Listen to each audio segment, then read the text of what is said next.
नमस्कार।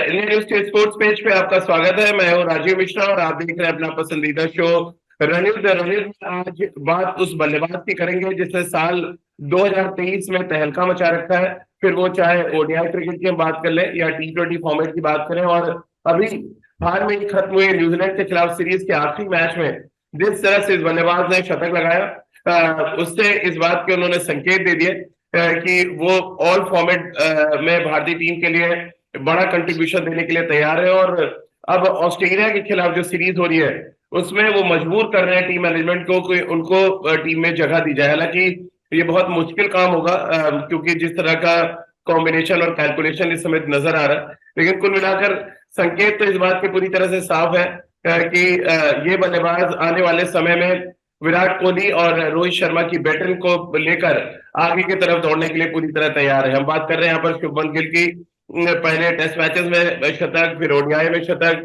अब टी20 में शतक। पांचवें ऐसे बल्लेबाज वो बन गए भारत के जिन्होंने ऑल फॉर्मेट यानी कि तीनों फॉर्मेट में शतक लगाया। सिर्फ 23 साल उनकी उम्र है और आने वाले 10 साल अगर वो अपनी फिटनेस को बरकरार रखते हैं और जिस फॉर्म को बरकरार रखते हैं, तो शायद एक ऐसा बैट्समैन हमें मिल चुका है जो लंबे समय तक इंडियन क्रिकेट की सेवा कर सकता है। सब हमारे साथ है। सभापति वैसे तो दुबई और अबू धाबी में है, लेकिन चर्चा में मुझे लग रहा है सभापति वहां पर भी होंगे, सिर्फ और सिर्फ शुभमन गिल चर्चा में होंगे। जिस अंदाज में वो स्पिनर्स को टैकल कर रहे हैं, जिस अंदाज में वो मीडियम पेसर्स की पिटाई कर रहे हैं, क्या वाकई इस समय वर्ल्ड क्रिकेट में एकमात्र ऐसा बल्लेबाज जिसकी सबसे ज्यादा चर्चा है वो शुभमन गिल है? हाँ राजीव, और आपको याद होगा 2-3 साल पहले भी या 2 साल पहले हम लोग जब बात कर रहे थे शुभमन गिल जी। के बारे में, सभी का ख्याल था, हम लोग का भी यही ख्याल था कि आने वाले समय में वो तीनों फॉर्मेट खेल सकते हैं। और वही जी। शुभमन गिल ने प्रूव किया है। और वो इस वजह से हो पाया है कि उन्होंने अपने गेम के ऊपर मेहनत की है। और उनको लगता है कि अंतर्राष्ट्रीय क्रिकेट में परफॉर्म करने के लिए हमेशा आपको मेहनत करनी होगी। अपने अपने हम्म। बैटिंग स्किल के ऊपर आपको हमेशा इम्प्रूव करने के बारे में सोचना होगा। क्योंकि दूसरी ओर से एक बार आप रन बनाना शुरू कर देते हैं तो विपक्षी जो गेंदबाज हैं, जो विपक्षी जो टीम होती है, वो आपके विरुद्ध अलग प्रकार के प्लान्स बनाना शुरू कर देती है। हम्म। आपकी कमजोरियों को टटोलना शुरू कर देती है। तो फिर आपका काम ये रहता है कि आपके अंदर जो कमजोरियां हैं उसको आप दूर करते रहें। और स्ट्रेंथ वीकनेसेस पर आपको काम करना बहुत जरूरी है। जो आपके स्ट्रेंथ है हम्म। उसको आप और मजबूत करें। और अगर आपके गेम में कुछ कमजोरी है, चाहे वो तकनीक के रूप में हो या टेम्परामेंट के रूप में हो, उसके ऊपर आपको काम करते रहना होगा। क्योंकि जो अंतर्राष्ट्रीय क्रिकेट है राजीव, ये बहुत ही रूथलेस है। यहाँ जी। पर बहुत जल्दी आपकी कमजोरी को लोग एक्सप्लॉइट करना शुरू कर देते हैं। तो मुझे खुशी इस बात की है कि शुभमन गिल ने काम किया अपने गेम के ऊपर, और इसी वजह से उनको सफलता मिल रही है। 1 या 2 साल पहले मुझे लगता है कि आईपीएल में, अगर आपको याद होगा, उनका टी हम्म। ट्वेंटी का प्रदर्शन उतना अच्छा था नहीं। इसी वजह से केकेआर ने उनको रिटेन नहीं किया। और गुजरात हम्म। टाइटन्स ने 1 साल पहले उनको ऑक्शन में खरीदा था। पर वहां से उन्होंने बहुत ज्यादा मेहनत की है अपने गेम के ऊपर, टी20 में विशेष करके, और नतीजा अब हमें देखने को मिल रहा है। सभा में भी, क्योंकि आप क्रिकेट एडमिनिस्ट्रेटर भी रहे हैं, आप कमेंट्री भी कर रहे हैं, इन दिनों आप बड़े बड़े धाकड़ बल्लेबाजों को देख रहे हैं इस समय, जो दुबई में ये लीग चल रही है। शुभमन गिल में ऐसा क्या खास आप देख पा रहे हैं कि 200 के स्ट्राइक रेट से वो रन बना देते हैं, सामने बड़े छक्के लगाते हैं, शॉर्ट पिच बॉल पे भी पुल और कट बहुत स्ट्रांग है उनका। कैसे आप देखते हैं एक एक 23 साल का लड़का तहलका मचा देता है 200 के स्ट्राइक रेट से शतक लगाना? और ऐसा नहीं बॉलिंग अटैक कोई बहुत वीक था। फर्ग्यूसन थे टीम में, ईस्ट शोर्टी टीम में, मिस सैटलर, ये तीनों स्टैब्लिश गेंदबाज हैं जिनके खिलाफ पिटाई की उन्होंने। देखिए राजीव, बहुत कम बार इस तरह के यंग प्लेयर्स देखने को मिलते हैं जिनके हम्म। पास इतना समय होता है शॉट्स खेलने के लिए। और अंतर्राष्ट्रीय स्तर पर मुझे तो यकीन है कि अगर आपके पास वो एक्स्ट्रा टाइम होगा तभी आप हम्म। इस निरंतरता के साथ बल्लेबाजी कर पाएंगे। तुलना तो मैं नहीं कर रहा हूं, पर ये जो स्किल है, ये जो नोटेबल फीचर है, बहुत कम बल्लेबाजों में नजर आता है। कई हम्म। साल पहले सचिन तेंदुलकर में वही था। रोहित शर्मा में इस समय नजर आता है। विराट कोहली एक और बल्लेबाज हो गए। तो जितने भी अंतर्राष्ट्रीय स्तर पर अगर आप देखेंगे बल्लेबाजों को, जिनके पास ज्यादा समय है वो ज्यादा रन्स बनाते हैं। और वो जो फीचर है वो शुभमन गिल की बल्लेबाजी में नजर आती है। हम्म। हमारी हमारे लिए अच्छी बात यह है कि भारतीय टीम में इस समय 2-3 ऐसे प्लेयर्स हैं जिनके पास वो लग्जरी है टाइमिंग का। हम्म। रोहित शर्मा के पास को देख लीजिए, उनके पास कितना समय रहता है शॉट्स खेलने के लिए। अगर आपके पास समय है, इसका मतलब ये है कि आपकी तकनीक में सुधार होता रहता है। इसका मतलब ये है राजीव कि आप पोजीशन में जल्दी आते हैं और लेट खेलते हैं, तो आपको समय मिल जाता है, चाहे स्विंग हो या फिर स्पिन हो या कोई मूवमेंट हो ऑफ द सरफेस, उसको समझने का, उसको परखने का। और यही बहुत बड़ी बात है शुभमन गिल की बल्लेबाजी, उनके पास वो एक्स्ट्रा सेकंड है शॉट्स खेलने के लिए। तो भाई क्योंकि बहुत ज्यादा चर्चा हो रही है कल से, मैं सुन भी रहा था तमाम कमेंटेटर्स को यहाँ पर, कुछ एक्स क्रिकेटर से मैंने बात भी की, और ज्यादातर लोगों का ये मानना था कि बहुत लंबे अरसे के बाद एक ऐसा बैट्समैन आया है जिसके बारे में हम कह सकते हैं कि विराट और रोहित शर्मा की लेगेसी को आगे ले जाने का काम वो कर सकते हैं। अभी हालांकि बहुत जल्दबाजी हो गई है कह रहा है, बट ग्लिम्सेस है, झलक दिख रही है। आप भी मानते हैं अगर बैटन पकड़ाई जाए इस रेस में तो आगे की तरफ लेकर जाएंगे उस बैटन को, जहां से रोहित और विराट उस बैटन को पकड़ाएंगे, तो शायद पहला बल्लेबाज आपकी नजर में होगा वो शुभमन गिल होगा। जिस तरह का फॉर्म उन्होंने दिखाया है जी। राजीव, ऐसा हम लोग उम्मीद कर रहे हैं कि ऐसा हो पाएगा, पर मुझे लगता है कि अभी भी बहुत जल्दी होगा ये कहना, क्योंकि टेस्ट हाँ। मैचेस में अभी भी बहुत कुछ प्रूव करना बाकी है। अब टेस्ट मैच में उन्होंने बांग्लादेश के विरुद्ध शतक लगाया है, ये बहुत बड़ा इम्तहान है ऑस्ट्रेलिया टेस्ट सीरीज। मैं हमेशा से मुझे लगता है कि एक युवा बल्लेबाज को आपको टेस्ट करना चाहिए टेस्ट मैचेस में। वहां पर अगर वो रेगुलरली रन बना रहा है, इसका मतलब है कि वो बड़े प्लेयर बनने की सभा तरफ भाई बड़ी वो अग्रसर इंपॉर्टेंट बात आपने कही, मैं उसी में हो ऐड चुका ऑन है। कर दूं फिर आप जवाब दीजिएगा। क्या शुभमन गिल के सक्सेस का बड़ा रीजन यही है कि उन्होंने अपना स्टार्ट टेस्ट क्रिकेट से किया? ऑस्ट्रेलिया में जो 90 रन की पारी उन्होंने खेली थी उसने बहुत कॉन्फिडेंस दिया उनको, उसके बाद ओडीआई और T20 उनको बहुत आसान लगने लगी। आपको लगता है टेस्ट क्रिकेट एक ऐसा बेस है जहां से तैयार होकर आप ओडीआई और T20 में एडजस्ट कर सकते हैं? हाँ राजीव, मुझे लगता है कि टेस्ट क्रिकेट में अच्छा करने का मतलब ये है कि आपके बेसिक सब सही हैं। जी। एक बार आपके बेसिक सही हैं, उस पर आप और भी अपना गेम डेवलप कर सकते हैं, जो कि सही होगा वाइट बॉल क्रिकेट के लिए। और हम्म। शुभमन गिल ने भी यही किया है। ऐसी बात नहीं है कि उनको वाइट बॉल क्रिकेट में किस तरह से रन बनाना है उसके बारे में परेशानी हो रही होगी। अंडर 19 वर्ल्ड कप आपको याद है, वहां पर उन्होंने ढेर हम्म। सारे रन बनाए। उसके बाद वापस आकर पर शुभमन गिल ने रणजी ट्रॉफी में रन बनाए हैं और व्हाइट बॉल क्रिकेट में भी रन बनाया है। तो ऐसा प्लेयर, यंग बैटर अगर टेस्ट मैचेस में रन बनाना शुरू कर रहा है, या फिर उसकी हम्म। शुरुआत हुई है टेस्ट मैचेस में, तो फिर उसका कॉन्फिडेंस और ज्यादा बढ़ जाता है। रेड बॉल क्रिकेट में अगर आप रन बना रहे हैं तो इसका मतलब है कि आप तकनीकी रूप से सक्षम हैं। फिर व्हाइट बॉल क्रिकेट में आके रन बनाना थोड़ा बहुत आसान हो जाता है। सिर्फ आपको अपनी इंटेंसिटी बढ़ानी होती है, सिर्फ आपको अपना इंटेंट बढ़ाना होता है रन बनाने का। जी। तकनीक में आपको और कुछ ज्यादा करना नहीं है। और उसी में अगर आप इनोवेशन भी लाना चाह रहे हैं अपने बल्लेबाजी में, वो भी आप आसानी से कर सकते हैं, क्योंकि आपकी बेसिक इतनी ज्यादा करेक्ट है। क्योंकि सभा भाई आपने ऑस्ट्रेलिया टूर का जिक्र किया, हर किसी के जहन में सवाल है, मैंने मुझे लगा आपसे भी इसका जवाब ले ले। तमाम लोग अब ये पूछ रहे हैं कि श्रेयस अय्यर क्योंकि अनफिट है, क्या शुभमन गिल को आप मिडिल ऑर्डर में खिलाना पसंद करेंगे? जिस फॉर्म में है, आप उनको बाहर तो बिठा नहीं सकते और स्क्वाड में है, क्योंकि वो और सूर्या, अब दो ही ऑप्शन आपके पास बचते हैं। किसको आप खिलाना पसंद करेंगे प्लेइंग 11 में? नहीं नहीं, ऑन करेंट फॉर्म तो आपको शुभमन गिल को ही खिलाना होगा, कि इसके पहले टेस्ट जी। मैच में उन्होंने शतक लगाया है। आप शुभमन गिल को कैसे ड्रॉप करेंगे?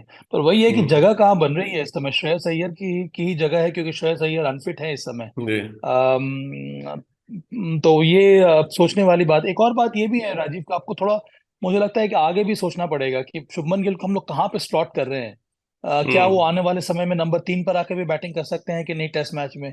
क्योंकि मुझे लगता है कि हमारे पास कई सारे यंग ओपनर्स हैं इस समय। तो मुझे लगता है कि थोड़ा बहुत टीम को किस प्रकार से आप बिल्ड करेंगे उसके बारे में भी सोचना होगा। पर इस हम्म। समय शुभमन गिल जिस तरह के फॉर्म में है, तो मैं तो उम्मीद कर रहा हूँ कि उनको जगह मिलनी चाहिए टेस्ट 11 में। पर हाँ, जैसा कि मैंने कहा, ये बहुत बड़ी चुनौती होगी शुभमन गिल के लिए, क्योंकि अब जो जी। दूसरे बॉलर्स हैं, दूसरे टीम के जो बॉलर्स हैं, वो अपनी तैयारी करके आएंगे कि शुभमन गिल के एरियाज कहाँ है, कहाँ पर उनको बॉल डालना है, किस तरह से उनको डिस्टर्ब करना है। और आपको याद हम्म। होगा यही किया था टेस्ट मैचेस में इंग्लैंड में, शुभमन गिल के सामने इंग्लिश पेस बॉलर्स ने, वहां पर उनको ज्यादा रन बनाने दिया नहीं था। तो फिर ये सब एरियाज है जहां पर अब उनको मेहनत करते ही रहना होगा। ऑस्ट्रेलिया क्योंकि चल चुकी है वहां से, सवा भाई, क्या रोहित शर्मा विराट कोहली के बाद तीसरा कोई बैट्समैन होगा जिसको बहुत सीरियसली ऑस्ट्रेलिया ले रही होगी, वो क्या शुभमन गिल होंगे? हाँ, वो तो पूरी तैयारी के साथ आ रहे होंगे राजीव, जी। पर जो भी तैयारी कर लें, मुझे लगता है कि इस टेस्ट मैच में भी, टेस्ट श्रृंखला में भी भारत का ही अपर हैंड रहेगा। शुभमन हम्म। गिल एक पिवटल रोल जरूर अदा करेंगे अगर उनको मौका मिलता है तो। पर मैं 11 की तरफ देख रहा हूँ। आपकी 11 क्या है राजीव इस टेस्ट मैच के लिए? आप क्या 11 खिलाएंगे? देखिए मेरी कह रहा है तो मैं तो ओपन कराऊंगा शुभमन गिल से पहले तो। मैं शुभमन गिल और रोहित शर्मा वही के ना। साथ जाऊंगा। और के राहुल को मैं मिडिल ऑर्डर में लेके आऊंगा, क्योंकि वो अगर ओडीआई क्रिकेट में मिडिल ऑर्डर में खेल सकते हो तो फिर टेस्ट मैचेस में भी। और इसके अलावा मैं ईशान किशन, विराट और चेतेश्वर पुजारा होंगे ही। फिर मैं दो जो स्पिनर्स हैं, अश्विन और अक्षर पटेल, क्योंकि जडेजा अवेलेबल नहीं है, शमी और सिराज, ये मेरी बॉलिंग अटैक होगा। और एक अगर हम स्पिनर एक्स्ट्रा खिलाते हैं तो कुलदीप को मैं खिलाऊंगा यहाँ पे सब भाई। हाँ, वो डिपेंड करता है सरफेस के ऊपर। जी। मैं भी यही सोच रहा था। देखिए, शुभमन गिल को मुझे लगता है कि अब समय आ गया, उनको आपको खिलाना होगा। और अगर जी। खिलाना है तो आपने सही कहा, उनको आप ओपन कराइए रोहित शर्मा के साथ।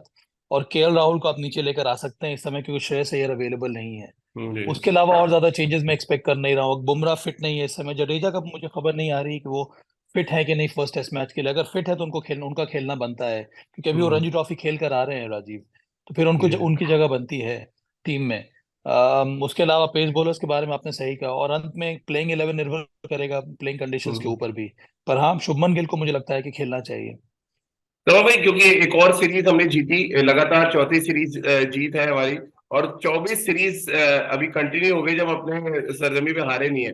यानी बायलेटरल सीरीज के बेताज बादशाह हम अपने जमीन पे एक बार फिर प्रूव हो गया। क्या कुछ पॉजिटिव शुभमन गिल के अलावा, क्या कुछ पॉजिटिव आप की नजर में रहा है इस सीरीज में, न्यूजीलैंड के खिलाफ जो खत्म हुई? ये हार्दिक पांड्या की टीम है राजीव। जी। और हार्दिक पांड्या ने जिस तरह से लीड किया है टीम को, वो एडमिरेबल है। और मुझे लगता है कि थोड़ी बहुत हमें अब तस्वीर साफ होती जा रही है कि हम्म। हार्दिक पांड्या किस तरह की कप्तानी करना चाहते हैं, किस तरह के प्लेयर्स के साथ वो मैदान में उतरना चाह रहे हैं। और इसी हम्म। वजह से मुझे अच्छा ये भी लगा कि तीसरे T20 में भी उन्होंने वही टीम खिलाई जो जो पिछले 2-3 मैचेस में खेलती आ रही है। और एक और हम्म। बात है कि राहुल त्रिपाठी को परसिस्ट करना ये दिखलाता है कि उनके अंदर कितना ज्यादा फेथ है। तो मुझे लगता है हम्म। सबसे बड़ा पॉजिटिव ये है कि जिन जिन प्लेयर्स को आपने चुना है उसमें हार्दिक पांड्या का बहुत बड़ा योगदान रहा है। और वो चाहते हैं कि इसी प्रकार के प्लेयर उनके टीम में रहें, और इसी वजह से हम्म। उनको बैक कर रहे हैं, चाहे वो कुलदीप यादव हो, या फिर राहुल त्रिपाठी क्यों ना हो, या फिर शुभमन गिल क्यों ना हो।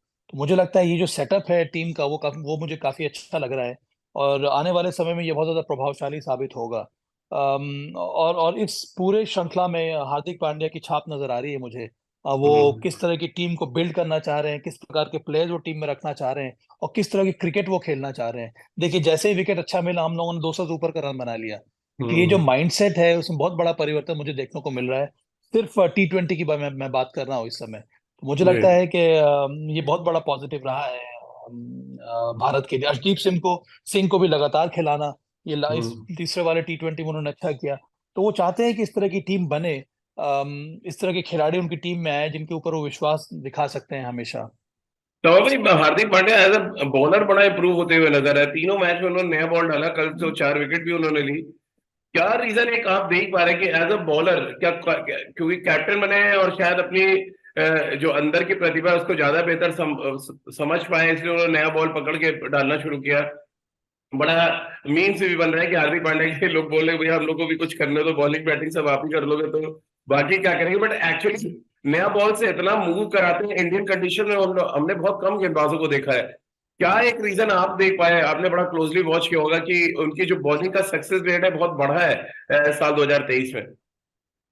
हाँ, क्योंकि बॉलिंग एक्शन इंप्रूव हो गया है। जी। एक ज्यादा उनका, एक तो फिट हो चुके हैं हार्दिक पांड्या इस समय, और एफर्ट लगा रहे हैं बॉल डालने में। और चूंकि उनका रिलीज इतना अच्छा हो गया है कि बॉल दोनों तरफ हिल रही है।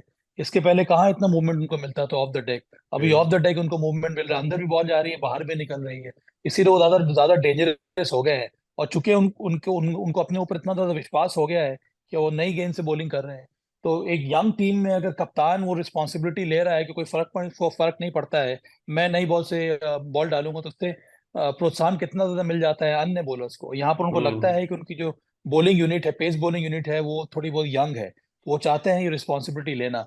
पावर प्ले में लगातार बॉलिंग करना उतना आसान होता नहीं है। तो जी। बहुत अच्छा लगता है ये देखकर। उसका सबसे बड़ा कारण ये है कि वो अपने फिटनेस को बैक कर रहे हैं, और उन्होंने अपना एक्शन थोड़ा बहुत रीमॉडल किया है। उसके साथ साथ जो रिलीज है वो बहुत अच्छा हो गया है राजीव इस समय। जी। अपराइट सीम से बॉल को रिलीज कर रहे हैं, इसी वजह से बॉल उनको दोनों तरफ हिल रही है। मुझे लगता है कि मोहम्मद शमी के साथ उन्होंने समय जरूर बिताया होगा, जिसकी वजह से ये इम्प्रूवमेंट जी। देखने को मिल रहा है। लेकिन सूर्य कुमार यादव ने किसके साथ समय बिताया है सभा भाई, कि बहुत ज्यादा चर्चा में रहते हैं। अभी सीरीज में रन नहीं बनाया, बट 3 शानदार कैच पकड़े उन्होंने, 2 स्लिप में पकड़े, और वो भी सेकंड और थर्ड स्लिप के बीच में उनको खड़ा किया गया था, जहां पे दो बहुत ही मतलब ऐसे कैचेस पकड़े जो अपने आप में अजूबा था। कैसे आप देखते हैं, सूर्य कुमार यादव चर्चा में रहते ही रहते हैं, रन बनाए ना बनाए वो अलग बात है। पर रन तो बनाया उन्होंने, दूसरा T20 मैच आप जीतते नहीं अगर वो रन नहीं बनाते। ऐसी बात नहीं है। पर चलिए, अच्छी बात ये है एक तो कि हम लोग बात करते आ रहे हैं ओवर डिपेंडेंस सूर्य कुमार यादव के ऊपर। तो ये अंतिम जो T20 हुआ वहां पर वो डिपेंडेंस थोड़ा बहुत कम हो गया है। शुभमन गिल ने बेहतरीन तरीके से रन बनाया है, तो ये अच्छी बात है। और वाइस कप्तान है, मुझे लगता है वो भी रिस्पॉन्सिबिलिटी ले रहे हैं। अब इनमें से आपको डिसाइड करना होगा कि किसको स्लिप में खड़ा होना है। तो सूर्य कुमार यादव ने हाथ उठाया होगा कि मैं स्लिप में करूंगा। तो ये जो ईगरनेस है सीखने के लिए, और ईगरनेस जो है रिस्पॉन्सिबिलिटी लेने के लिए, वो बहुत अच्छी बात है। सूर्य कुमार यादव में भी वो नजर आ रहा है राज। सभा भाई, आखिरी दो सवाल। एक तो ये कि जो टेम्पलेट की आप बात पिछले 6 महीने से कर रहे थे, अब अंत में साल 2023 में वो सुनी जाने लगी है। अब आपको क्या लग रहा है, कौन सा कैप्टन ज्यादा अच्छे तरीके से टेम्पलेट आगे ले जा रहा है? रोहित शर्मा की कप्तानी में ओडीआई में 2 मैचों में 300 से ऊपर का स्कोर हमने बनाया। अब T20 में जब मौका मिला तो यहाँ हमने 234 बना दिए। तो हार्दिक ज्यादा अच्छे तरीके से टेम्पलेट को आगे ले जा रहे हैं, मतलब आज की बेसबॉल क्रिकेट मान लें वॉट एवर जो भी, या आपको लग रहा है रोहित शर्मा, या दोनों डिमांड के हिसाब से बदल रहे हैं अपने आप को? दोनों ने अपने आप को बदल लिया है। और जी। काश ये 1 साल या 2 साल पहले ये इस तरह का काम होता, जिसके बारे में हम लोग कितनी बार बात कर चुके हैं बहुत राजीव। जी। कि आपको ये ध्यान में रखना होगा कि आने वाले समय में आपको क्या अचीव करना है। अब रोहित शर्मा ने क्या किया है, हर एक मैच में 325 350 रन उनको उनको बनाना ही बनाना है। और उसकी शुरुआत खुद कप्तान रोहित शर्मा ने की है। अब हार्दिक पांड्या ने भी T20 में यही कर दिया है कि भाई अगर सब कंडीशंस ठीक है तो आपको 225 220 225 के बारे में सोचना होगा, और फिर डिफेंड करने के बारे में सोचना होगा 175 180। तो ये टारगेट अगर आपका दिमाग में रहेगा तभी आप आगे बढ़ सकते हैं, तभी आप विश्व कप जीत सकते हैं। ये बायलेटरल मैचेस जीतने का मतलब यही है कि आपने आपकी जो मानसिकता है उसमें वो परिवर्तन आ रहा है कि नहीं आ रहा है। और अच्छी बात ये है भारत के लिए कि Rohit Sharma white one day cricket में और हार्दिक पांड्या कप्तान के रूप में T20 क्रिकेट में, इन दोनों में वो परिवर्तन इस समय देखने को मिल रहा है राजीव। सौ भाई, ईशान किशन पे आखिरी सवाल। एक और मौका जाया सा हुआ, क्या आपको लग रहा है? क्योंकि जो बैट्समैन 200 बना के आ रहा हो, सडनली ये फॉर्म में इतना डीप आता है, क्योंकि जब आप बैटिंग करते हो तो पता चल जाता है आप अच्छे टच में हैं या नहीं, आप अच्छे फॉर्म में नहीं। बट उनकी बैटिंग को देख के लगता है कि वो कहीं ना कहीं कुछ ऐसे माइंडसेट में चल रहे हैं जहाँ पे खुद तय नहीं कर पा रहे कि किस तरह की बैटिंग करनी है। ऐसा होना नहीं चाहिए राजीव, क्योंकि एक जी। बार आप इतना बड़ा स्कोर खड़ा आपने कर दिया है तो फिर आपको कॉन्फिडेंस बहुत ज्यादा हाई हो जाता है। और जब आपका कॉन्फिडेंस हाई है, आपका फॉर्म अच्छा है, तो उसी पे वहीं तो आपको रन बनाना है। जी। जब आपका फॉर्म नहीं है वहां पर तो हर एक प्लेयर इस प्रकार के रट से गुजरता है जहां पर रन नहीं आते हैं। पर एक बार आपने फॉर्म दिखा लिया है तो उसको फिर आप में कंसिस्टेंसी आनी चाहिए। और ये एक समस्या है यहाँ पर ईशान किशन के लिए, पहली बार नहीं हम्म। हुआ है।